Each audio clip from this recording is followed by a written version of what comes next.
Hey guys, it's Joey here. Now, right off the bat, pun intended of course, you're going to notice that my good friend Jacob is not with me. Well, we had a bit of trouble getting together for another recording session, and I took it upon myself to fill in the gaps of our Let's Play videos with some solo videos featuring myself. So, since our newest series has been the most recent Batman video game, Batman Arkham Origins, I figured it would be fitting to do a Batman-related video. So, without further ado, I bring you Joey's Top 10 Batman Villains. Okay, so Batman is a character that has been around for a long time. And I mean a long time. Nearly 75 years. Batman has been such an interesting character that he's endured this long. Not a whole lot of other characters have been around for as long as the Dark Knight himself. Anyone remember the Phantom? Or the Shadow? I didn't think so. Batman is a very complex character, and as such has some of the most interesting and diverse adversaries in all of comic books. Now, in the entire span of Batman's comic book publication, he has had quite the number of villains appear in his stories. I would like to apologize in advance if your favorite does not appear in this list. Sorry, Electrocutioner, you were so close to making this list. Except not really. Number 10. Jonathan Crane, also known as the villainous Scarecrow.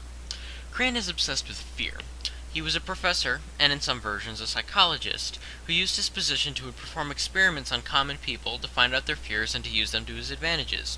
This character is particularly fascinating to me because he tries to project himself as the ultimate symbol of terror, yet when faced with his own fears, which just coincidentally happens to be bats, he whines just as much as his victim do.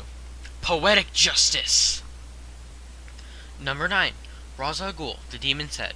Or Ras Al Ghul, depending on the continuity. Yeah, that's something I'd like to address right away. The Batman Begins film pronounces it Raz, while both Batman the Animated Series and Arkham City pronounces it Ra's. To be honest, I don't care either way. Feel free to pronounce it however way you'd like. Personally, I call him Raz, but that's just because I love Batman Begins to death. Seriously, if you haven't watched that movie by now, you seriously should. Anyway, Raz is the leader of the League of Assassins, a secret society of ninjas. How cool is that? Almost as cool as Ninja Turtles. Almost.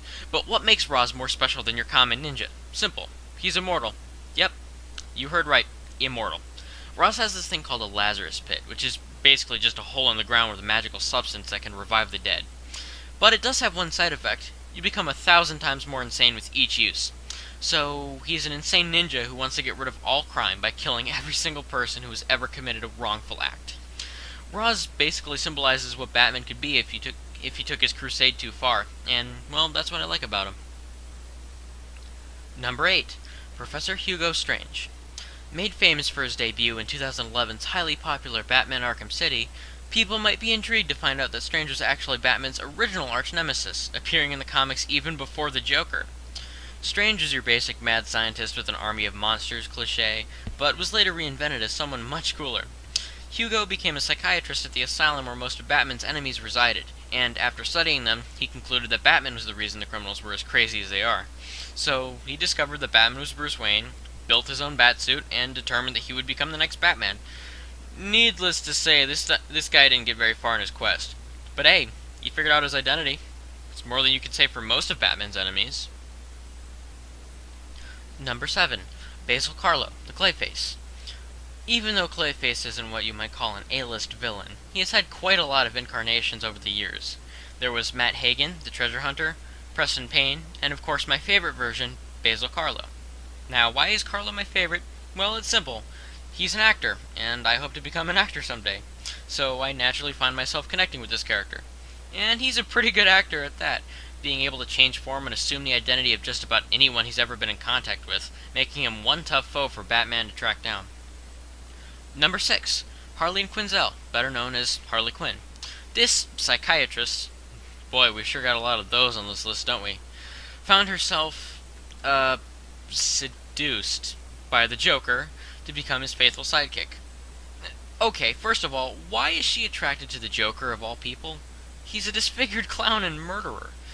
You know, maybe I'd have better luck with the ladies if I dress up like a clown more often. Anyways, Harley and Joker's relationship is a commentary on abusive relationships. It's something I feel like many people can relate to, and it's actually a pretty sad story. I mean, no matter how bad he treats her, she'll always come back to him eventually. Number 5. Gotham's District Attorney, Harvey Dent, aka Two-Face. Dent was once a good-hearted and respected politician. something you can't really say about the politicians of Gotham City. Come to think of it, you can't really say that about most politicians of this world. Anyway, Dent was once a childhood friend of Bruce Wayne's, but found himself plagued with an alternate personality that's resided in him for years. After an accident that scarred half of his face, that alternate personality came out in Harvey, creating the chance-favoring Two-Face. Harvey's story is that of a Shakespearean tragedy. Good man who's forced onto a path of evil, much to the regret of his former friend Batman. Number 4. Bane, he who broke the bat. Bane was introduced as a resident of the fictional Spanish land of Santa Prisca, whose government was so corrupt that it sentenced the child of a felon to serve his father's sentence. This child would later be called Bane. And Bane's childhood in the prison hardened him and made him a fierce opponent, even as a kid.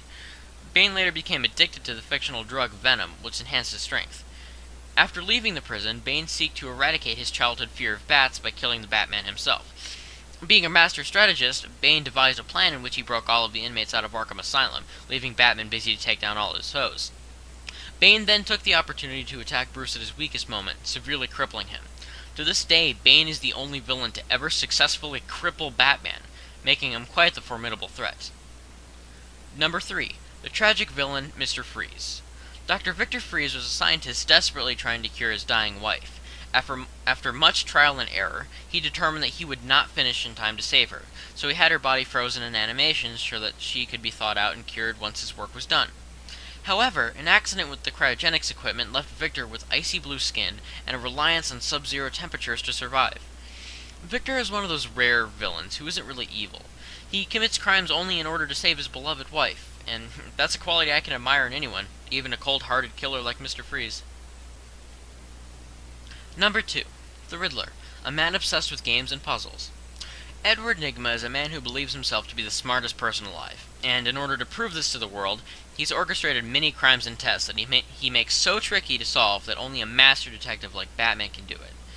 Nygma absolutely refuses to accept defeat, and even when he's clearly outsmarted, he claims his opponent is a cheater.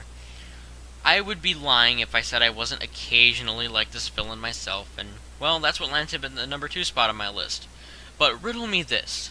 Who is the one villain who can beat out the Riddler on my top 10 Batman villains list? Number 1. The Clown Prince of Crime himself, the Joker.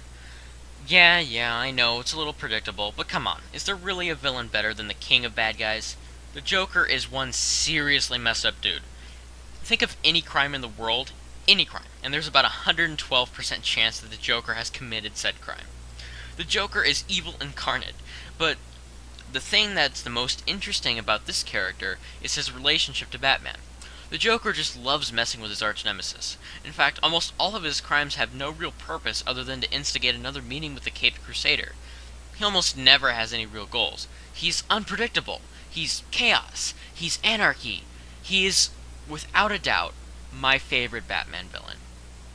Thank you all for watching. I hope you've enjoyed this video, and I promise that me and Jacob will be back continuing our Let's Play of Batman Arkham Origins very soon. Anyways, this has been our special Top 10 Batman Villains episode. I'm Joey. Have a great day, everyone.